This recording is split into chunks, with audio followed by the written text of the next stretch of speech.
voy a estar leyendo Lucas 24, del 13 al 34. Les dije que iba a estar leyendo pasajes sobre la resurrección en este tiempo, y voy a continuar con el pasaje del camino a Emaús. Recuerden que lo estoy haciendo de la Nueva Traducción Viviente, y ese mismo día, continuando con el relato de María, recuerden que primero se apareció a María. En ese mismo día, después de aparecerse a María, ¿no? En el versículo 13 dice: dos de los seguidores de Jesús iban camino al pueblo de Emaús, a unos 11 kilómetros de Jerusalén, y al ir caminando, hablaban acerca de las cosas que habían sucedido, y mientras conversaban y hablaban, de pronto Jesús mismo se apareció y comenzó a caminar con ellos. Pero Dios impidió que lo reconocieran. Y él les preguntó: ¿de qué vienen discutiendo tan profundamente por el camino? Se detuvieron de golpe, con sus rostros cargados de tristeza. Entonces uno de ellos, llamado Cleofas, contestó: tú debes ser la única persona en Jerusalén que no oyó acerca de las cosas que han sucedido allí en los últimos días. ¿Qué cosas?, preguntó Jesús. Las cosas que le sucedieron a Jesús, el hombre de Nazaret, le dijeron. Era un profeta que hizo milagros poderosos y también era un gran maestro a los ojos de Dios y de todo el pueblo.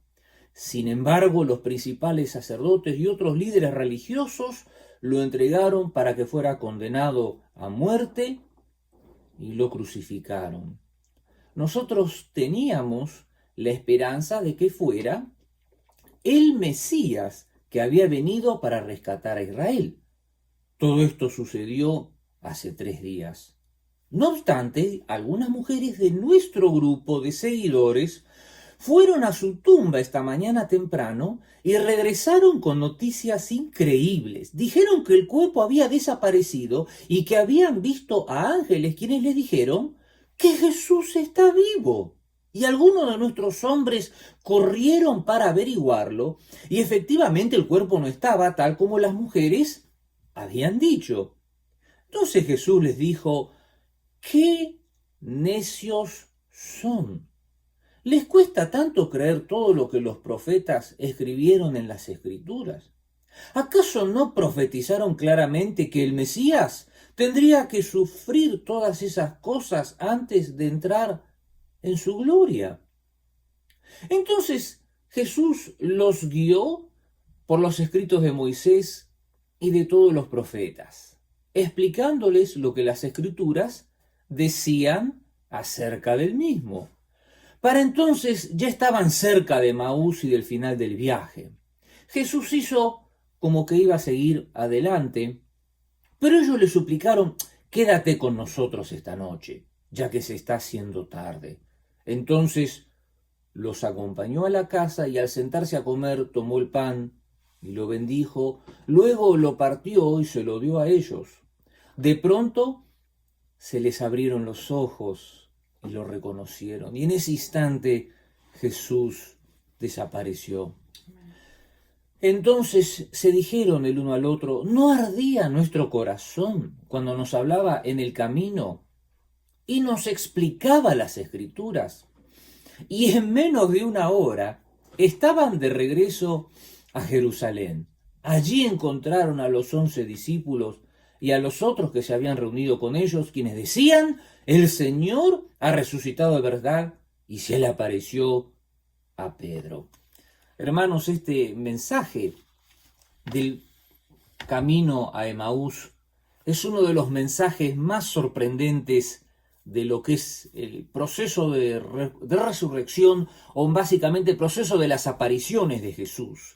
Digo que es el más sorprendente porque Jesús directamente se encuentra con 2 personas que estaban en un profundo estado de depresión, y prácticamente en una fracción de segundo, pasan en un estado de fiesta tan grande que tuvieron que dejar el lugar donde estaba, el lugar donde pensaban estar, y tuvieron que volver a correr para a dar la noticia más hermosa que puede recibir la humanidad, que Cristo había resucitado. Mire, este pasaje, de todos los pasajes de la resurrección, cada apóstol tiene cada escritor, mejor dicho, porque no todos los apóstoles escribieron los evangelios. De hecho, Lucas no es un apóstol, era uno de esos discípulos que estaba ahí en la primera etapa, pero fue uno de los que participó de esto. Escribió este pasaje que también aparece en Marcos, pero Marcos solamente dedica 2 versículos.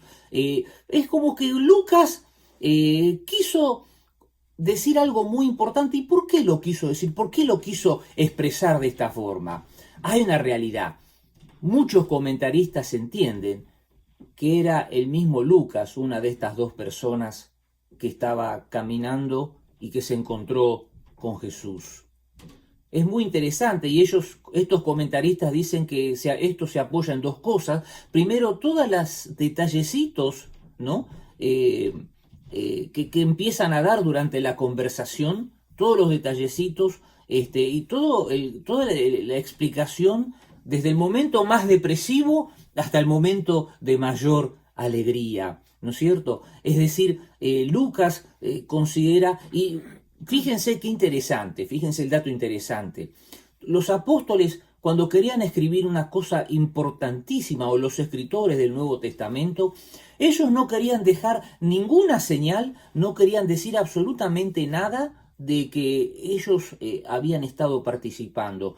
Uno puede ver en el Evangelio de Marcos que dice que había un joven en el momento que lo estaban arrestando a Jesús, que también seguía, y dice que lo seguía solamente cubierto por una sábana, y que de pronto se lo arrestaron, pero dice que él dejó la sábana y huyó desnudo. Y uno dice, ¿qué pasó acá? Todos los comentaristas entienden que era el mismo Marcos que quiso decir, yo también estuve ahí, ¿no es cierto? Juan se autoidentificaba como el discípulo amado, no decía yo era, él decía el discípulo amado. Es decir, tenían un pánico, y ese es el tema, mis hermanos, de querer robarle el protagonismo a Cristo. Eso es terrible, mis hermanos. Y entonces Lucas también, y los comentaristas, no todos, pero la gran mayoría entienden que realmente Lucas era el otra persona que estaba caminando, y que tampoco quiso decir yo lo vi, porque tenían pánico de robarle el protagonismo que el Señor Jesús tiene que tener en todo lo que hacemos. Es esencial eso para la vida cristiana.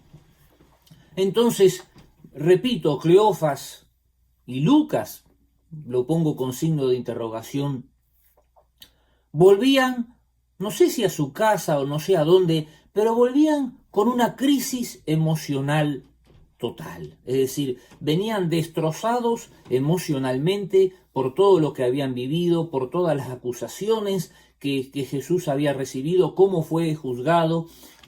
Inclusive ellos podemos decir que han celebrado una de las Pascuas más amargas que hubo en la historia, una de las Pascuas más amargas, ¿no es cierto? Es decir, ellos primero celebraron la Pascua ahí con el Señor Jesucristo, y después con todo lo que pasó, podríamos decir que fue una de las cosas más tremendas. Y uno dice, ¿por qué una de las Pascuas más amargas? Yo quiero que usted vea esto, yo quiero que usted entienda eso. Ese Jesús que vino a hablar, a inaugurar el reino de Dios y su justicia, ese Jesús que vino a hablar de salvación, de liberación espiritual, que vino a hablar de eternidad, que vino a hablar, ¿no?, de que nosotros vamos a vivir en la eternidad con Él, que ha preparado un lugar para nosotros, dice en Juan. Ese Jesús que habló de justicia, ese Jesús que habló de justicia para todos, ¿no es cierto? Ese Jesús que habló en las bienaventuranzas, ¿no es cierto? Que decía, bienaventurados los pobres, bienaventurados los mansos, bienaventurados, es decir, todas esas señales, ¿no? Ese Jesús que vino a hablar de perdón, que había que perdonar hasta 70 veces 7. Ese Cristo que trajo sanidad, ¿no es cierto? Que que trajo sanidad no solo física, traía sanidad espiritual sobre las personas que lo rodean, que vino a traer liberación espiritual y por sobre todas las cosas vino a hablar de amor, ¿no es cierto? El gran sacrificio en definitiva fue de amor, ¿no es cierto? Ellos no podían entender, no podían eh, entender cómo todas estas cosas de las que estoy hablando en un día nada más, en un día, porque se arrestó un jueves y el mismo viernes, en unas horas después, ya fue crucificado. Uno dice, ¿qué pasó con todo esto? ¿Qué señal quiso darnos Jesús cuando ahora, después de estos hombres, de toda esta depresión que estaban viviendo, y de pronto se les acercó Jesús, ¿no? De pronto se les acercó. ¿Qué quiso hacer Jesús? ¿Qué quiso hacer? ¿Qué quería anunciarnos a nosotros? Que nosotros tenemos que acercarnos a los dolidos. ¿Me escuchaste bien? Estos dos hombres estaban literalmente destruidos emocionalmente, estaban deshechos, estaban mal, estaban en una crisis emocional total, y entonces, en medio de todo ese dolor, dice que Cristo se acercó, se apareció caminando. Mis hermanos, tenemos que aprender a escuchar al dolido. Dice que Jesús se acercó a ellos y entonces él les preguntó, dice, ¿de qué vienen discutiendo tan profundamente en el camino? Todavía estaban discutiendo, habían pasado 3 días, seguían discutiendo. Es decir, Jesús se dio cuenta que tenían que recibir una liberación espiritual. Tenían que recibir una liberación espiritual. Y esa liberación espiritual se podía producir solo de una forma, cuando ellos pudieran verbalizar todo eso.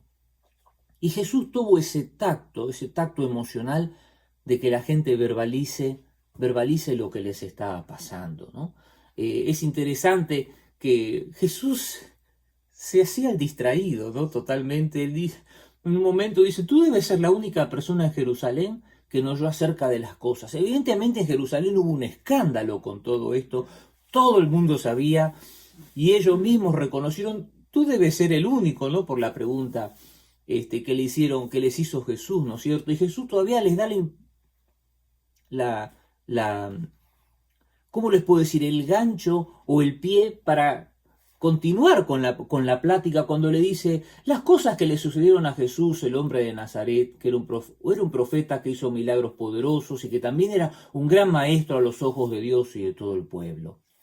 Jesús tenía ese tacto y mis hermanos, nosotros tenemos que aprender a desarrollar ese tacto para poder atender al dolido. Ese es el primer punto de lo que quería mencionar Dios puso en mi corazón para todos ustedes. Tenemos que aprender a escuchar al dolido. Tenemos que acercarnos al dolido, así como Jesús se acercó a Cleofas y Lucas, podríamos decir, y hacer que ellos abran su corazón. El dolido tiene el corazón totalmente cerrado por el dolor emocional y nosotros tenemos que aprender a desarrollar esa táctica y tenemos que aprender a eso, tenemos que orar a Dios, pedir a Dios. Y uno de los secretos es interesarse por la persona, empezar a investigar, a ver cómo podemos hacer para que la persona empiece a contar su tristeza, su dolor. Ayer llamé a alguien, yo sabía que estaba dolido, no te voy a decir quién. Llamé y empecé a hablar y obviamente Dios me dijo, bueno, empecé a orar por él y empecé a orar, empecé a hablar y pude sentir, ¿no?, cómo lloraba la persona. Yo sentí eso, lo escuché. Y cuando dije, bueno, Señor, gracias porque... Y estaba manejando cuando estaba haciendo eso, estaba manejando, pero eso, para que vean que aun cuando manejamos, estaba con mis manos libres, hermanos. Quiero que sepan que yo no voy a andar abusando de la ley. Usé mis manos libres, pero aún manejando, yo me di cuenta que pude ser de bendición. Y hermanos, a eso es lo que nos llama a nosotros, acercarnos al que está dolido, al que está mal, al que está solo, es el llamado de Dios, ¿no? Cristo se acercó a estos discípulos dolidos. Quiero continuar con la lectura, con el análisis de esta mañana, ya medio introduciéndome en el segundo punto. Hay una realidad, ¿no es cierto? Y la realidad es que esta gente no lo pudo reconocer a Jesús. No lo reconocieron. La Biblia dice que tenían los ojos velados. La verdad, hay una discusión. ¿Cómo estaban velados los ojos? O sea, velados, usted sabe, hay un velo que no le permite ver. Y ese velo, no sabían si ese velo era algo que Dios había, ¿cómo le puedo decir? Puesto algún tipo de velo espiritual para que no le reconocieran. O la misma tristeza había generado un velo emocional y no podían ver a Jesús. No lo podían ver. Lo cierto es que Jesús les inicia una conversación. Tenemos que tener esa chispa espiritual para iniciar conversaciones, ¿no es cierto? Y Jesús era un experto, tenemos que aprender del maestro, tenemos que leer, así como tuvo esa chispa espiritual, obviamente es el Hijo de Dios, ¿no es cierto? Pero nosotros tenemos que copiar, como por ejemplo le pidió a la mujer samaritana que le dé agua, ¿no es cierto? Esas cosas, ¿no? Que hacían que Jesús abría de a poco, ¿no? Esa, ¿cómo le puedo decir? Lo que yo a veces llamo barricada emocional, ¿no es cierto? La gente tiene una barricada emocional, tiene una barrera emocional, y nosotros tenemos que aprender a desarrollar ese arte de romper esa barrera emocional, no rompiéndola por la fuerza, sino que la misma persona empiece a bajar, esa barrera y nos permita entrar y poder traer las cosas del reino. Lo interesante es que Jesús, como decía hace un rato, les inicia la conversación, y estos hombres, cuando Jesús les pregunta aquí quién era, qué pasó, qué era, ellos le empiezan a contar de Jesús. Primero dicen Jesús de Nazaret. Para mi sorpresa, yo no sabía esto, o sea, yo sabía que Jesús, el nombre Jesús, es una derivación de Josué, o sea que Josué en realidad, el Josué del Antiguo Testamento, el verdadero nombre era el mismo nombre prácticamente, Jesús. Y había varios Jesús en esa época digamos en la época de los tiempos de Jesús, del cristianismo. Jesús Barrabás se llamaba, el Barrabás. No solo había otros que se llamaban Jesús, pero esta gente claramente lo identifica como Jesús de Nazaret, ¿no es cierto? O sea que ellos estaban marcando primeramente quién era Jesús. Y lo interesante es esto, ellos lo mencionan como profeta poderoso en palabra y obras que iba a redimir a Israel. Y acá viene el centro de la cuestión. Ellos le cuentan de Jesús primero como un profeta poderoso, es decir, una persona que hablaba cosas de Dios en palabra, es decir, evidentemente Jesús era un buen comunicador, ¿no? Del reino de Dios. En obras, nadie duda de que todas las cosas que hacía Jesús, dice, y que iba a redimir a Israel. Y acá se presenta el tema. Lo veían como una gran persona, tenían un concepto bueno de Jesús, pero acá viene el gran problema. Ellos a Jesús todavía no lo habían visto como el Salvador. Y este es un concepto que el cristianismo un poco está perdiendo. ¿Me escuchaste bien? Jesús no es un profeta poderoso, no es, habla bien, o sea, es un profeta, pero es el Salvador, Y los discípulos todavía no habían incorporado eso. ¿Sabe por qué no lo habían incorporado? Porque la frase final, que iba a redimir a Israel. Ellos estaban todavía esperando una persona que le venga a resolver los problemas de la vida diaria. Y quiero decirte algo, Jesús no sé si la misión específica, yo no creo que la misión específica no es definitivamente venir a resolver tus problemitas particulares. La misión específica de Jesús, ¿cuál fue? El reino de los cielos se ha acercado a vosotros. Esto es decisivo para nuestras vidas. Estos hombres tenían un concepto bueno de Jesús, pero no lo vieron como el Salvador. ¿Por qué? Porque ellos esperaban un Mesías que les venga a sacar el gobierno romano, les saque los problemas y les venga a dar esa independencia y esa seguridad que ellos querían.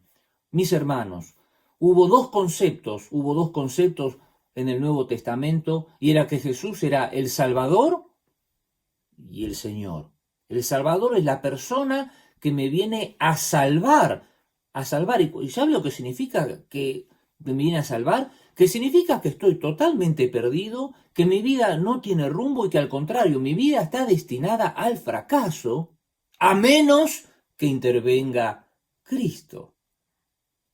Entonces, la religión no funciona, porque la religión funciona con un concepto bueno de Jesús, pero la relación con Cristo es cuando tú lo entiendes como Salvador, la persona que te viene a rescatar de tu total perdición, y como Señor. La palabra que usaban era Kyrios. La palabra Señor en griego es Kyrios, que significa el dueño, el que tiene la autoridad sobre mí. Ese es otro concepto que otro día voy a hablar, pero ese es el concepto que realmente tendríamos que tener nosotros, que ellos no tenían. Por eso quizás los ojos estaban velados. A Jesús, mis hermanos, no se lo recibe como un profeta, un buen profeta, en palabra o en obras, alguien que viene y me resuelve un problema o me hace una sanidad, y está muy bien porque Cristo sanó y todo eso. A Jesús se lo recibe como Salvador personal y no como un asistente personal.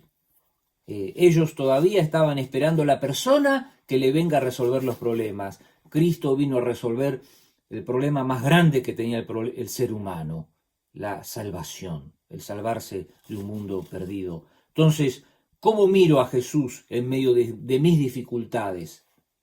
¿Cómo lo miro a Jesús en medio de mis dificultades? ¿Como un profeta poderoso o en obra, o como mi Salvador y Señor? Cuando yo lo miro como mi Salvador y mi Señor, voy a pasar el valle de la sombra de la muerte, pero igual voy a confiar en el Señor Jesucristo, porque Él es mi Salvador y Él es mi Señor. Pero cuando a Jesús lo recibo, cuando yo tengo un concepto bueno de Jesús, y en los momentos del valle de la sombra de la muerte voy a tambalear y voy a caer en el pozo de la desesperación, como dice el Salmo 40. Por eso, mis hermanos, aprendamos a mirar a Jesús en medio de las dificultades. Quiero ya meterme un poco en el tercer punto, donde Cleofas y Lucas, repito, ¿no?, con un signo de interrogación, o porque no sabemos si verdaderamente es, dice, ellos caminaban desconsoladamente, ¿no? O sea, estaban totalmente desconsolados, heridos emocionalmente.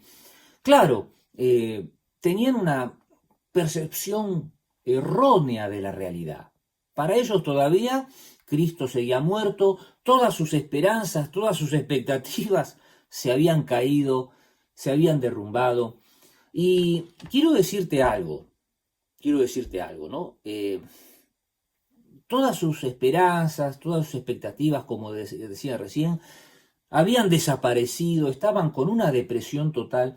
Y el verso 25, Jesús en esta versión dice, ¡qué necios son!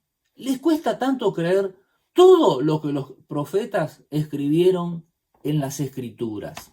Escúcheme bien, este verso es increíble y le voy a decir por qué.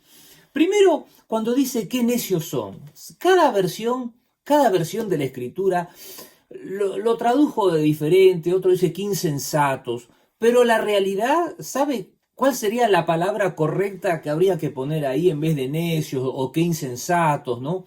La palabra correcta, y me sorprendió porque es así la palabra griega, para traducir bien la idea, sería decir, qué tontitos son. ¿Escuchaste bien? ¿Qué tontitos son? ¿Por qué? Porque dice, les cuesta tanto creer todo, y esta es otra de las palabras claves, todo lo que los profetas, dice, dijeron, escribieron acerca de Jesús. A veces tenemos una visión tan parcializada de nuestra conveniencia con respecto a las escrituras que interpretamos lo que nos gusta.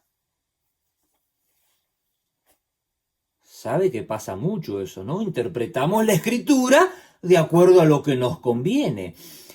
Por eso los judíos interpretaban que el Mesías iba a venir a liberar al pueblo de Israel de la opresión, y nosotros decimos, ay, Jehová es mi pastor, todo, nada me faltará, y entonces pensamos que por eso tenemos, como le puedo decir, un seguro de vida o un seguro de financiamiento o un seguro como que nosotros, y es cierto que nada te va a faltar. Es cierto que nada te va a faltar, pero eso no significa que es un seguro a prueba de vida, a prueba de cualquier cosa. Repito, qué necio, dice, qué tontitos, repito, no, esto, les cuesta creer tanto todo lo que los profetas escribieron en las escrituras. Y entonces dice, ¿no profetizaron claramente que el Mesías tendría que sufrir todas estas cosas antes de entrar en su gloria? Cuando nosotros tenemos una visión parcializada de la realidad, leemos la escritura y interpretamos lo que nos conviene.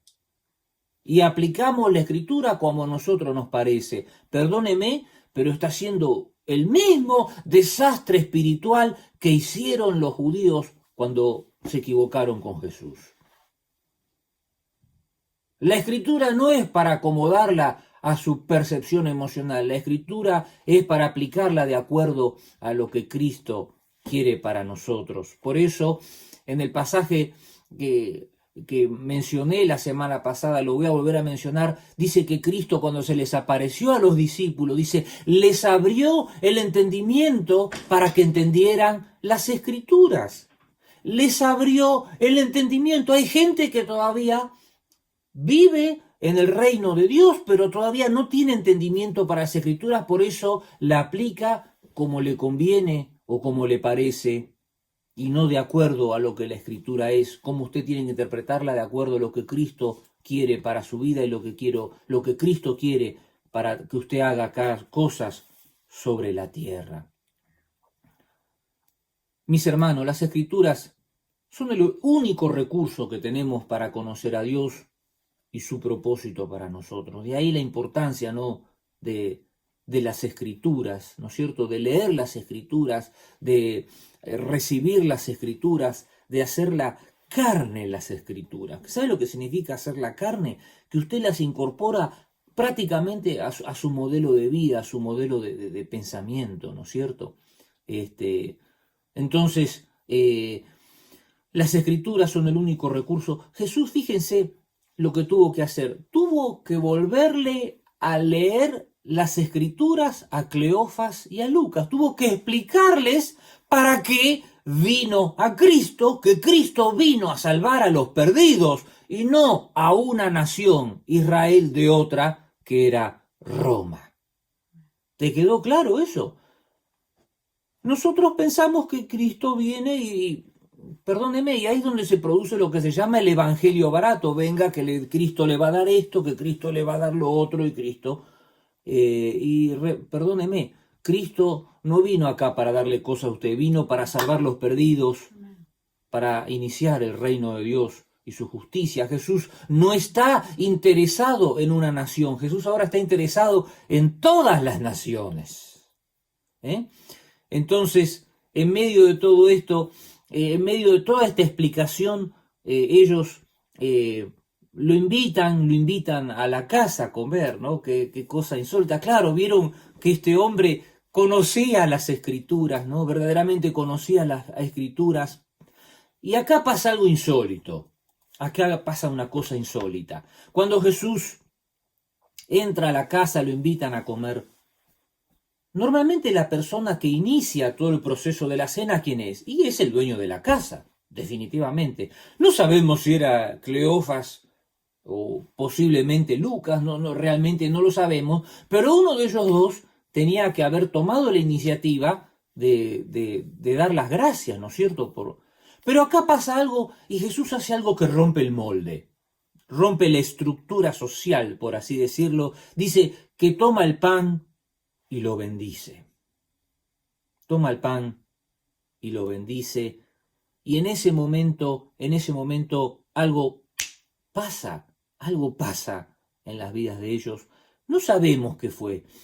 No sabemos si Jesús estaba con la cabeza cubierta, pero definitivamente si él agarra y saca el pan y al sacar el pan definitivamente habrán visto las manos. ¿Y qué había en las manos de Jesús? Estaban la marca de los clavos, ¿no es cierto? Estaban la marca de los clavos. Y la forma en que partió el pan, y uno dice, bueno, pero Cleofas y posiblemente Lucas no eran de esa última cena. Definitivamente todos los comentaristas coinciden en que los apóstoles habrán estado hablando de cómo fue esa última cena con Jesús, cómo habrá partido el pan, cómo lo habrá levantado, cómo habrá dado gracias. Entonces, todas esas cosas hicieron que algo despertara en el corazón de ellos y se dieron cuenta que era Jesús. Quiero ir terminando esta plática y este punto. Quiero decirte algo. Había marcas espirituales y físicas que los Cleofas y Lucas, descubrieron en Jesús. Y te pregunto a ti, ¿cuáles son las marcas de Jesús que la gente reconoce en ti? ¿Cuáles son? No solo eso. Ellos decían que cuando Jesús les hablaba las Escrituras, ardía el corazón. ¿Por qué ardía el corazón? Porque Jesús está hablando las Escrituras como corresponde. Y cuando tú hablas las Escrituras, cuando uno comparte las Escrituras de acuerdo a la voluntad de Dios, y tiene que arder el corazón. La palabra dice, ¿no?, que la palabra, es una espada de dos filos, es algo que produce algo en la vida de la otra persona. Y estos dos hombres se dieron cuenta, ya notaban, ¿no?, que ardía el corazón de ellos. Decían, no ardía nuestro corazón. ¿Qué estamos haciendo cuando nosotros hablamos con los demás, cuando le compartimos la palabra, para que arda el corazón de la gente, que se dé cuenta que hay algo? ¿Cuáles son, repito, las marcas de Jesús que la gente reconoce en ti? Ellos se dieron cuenta que había marca, la forma primero de partir el pan, luego habrán visto las manos, y luego dijeron, pero este hombre, Jesús, era Jesús, hablaba las Escrituras como que lo habíamos escuchado antes. Escúcheme esto, pegaron un salto, se le fue la tristeza, se le fue el desconsuelo, se le fue el negativismo, y en una fracción de segundo, hermano, pasaron del velorio a la fiesta. Pasaron del velorio a la fiesta. Tenemos que tener esa capacidad para guiar a la gente del velorio espiritual, porque la gente, si no va, escúcheme bien, si usted no es creyente, la gente, usted sabe dónde va a ir al velorio. Uno dice, ¿cómo al velorio? Sí, se va a ir al infierno, ¿no es cierto? Entonces, tenemos que conducir a la gente del velorio a la fiesta espiritual. Tenemos que, hermanos, tener esa capacidad, desarrollarla, porque esto son dones, mis hermanos, pero La Biblia dice que tenemos que procurar los mejores dones. Dios da dones, ¿no es cierto? Pero si usted no pide, si usted no se entrena, si usted no se prepara, no va a pasar nada. Procurad pues los mejores dones, dice Pablo. ¿Estás procurando los mejores dones? El don básico que tenemos que tener todos es el don del evangelismo. El don de saber comunicar la palabra de Dios en una forma real, viva, concreta, que apele a las personas. Mis hermanos, hasta aquí la palabra de Dios. Yo creo que tenemos que poner en práctica, ¿no es cierto?, esto de tener el oído para escuchar a los dolidos, de tener un concepto más de Jesús. No es un profeta, no es solo un profeta en palabra, en obras. Hay una actividad profética, hay una actividad de salvación, de sanación. Nosotros vamos a seguir orando por los enfermos, pero hay un anuncio de salvación, ¿no es cierto?, que tenemos que hacer y que la gente tiene que ver. Y, mis hermanos, que la gente pueda ver esas marcas de Jesús en mi vida. Podemos decir amén, mis hermanos. Señor, gracias. Gracias por tu palabra, Señor. Gracias por este ejemplo hermoso que nos dejaste. Gracias, Señor Dios, porque este Cleofas y este Lucas, Señor Dios, estaban sumidos en la más profunda tristeza y depresión, Señor. Y tu aparición generó una fiesta espiritual. Ahora, Señor Dios, danos a nosotros, Señor Dios, esa capacidad. Señor Dios, queremos indagar más las Escrituras, queremos leer más las Escrituras, queremos que tú abras el entendimiento, Señor Dios, en nuestras vidas y en nuestros corazones, para predicar la palabra de acuerdo a tu voluntad y no de acuerdo a lo que a nosotros nos parece, y no interpretarla, Señor Dios, de acuerdo a lo que a nosotros nos parece, sino al plan tuyo, Señor Dios, que es la salvación. Por eso, Señor Dios, quiero, Señor Dios, llenarme más de ti, Señor. Quiero buscar más de ti, Señor Dios. Voy a buscar más de ti, Señor. Que la gente pueda ver esas marcas, Señor Dios, también en mi vida. Pueda ver las marcas, Señor, de que yo soy, Señor Dios, una persona que está totalmente comprometida contigo, Señor Dios.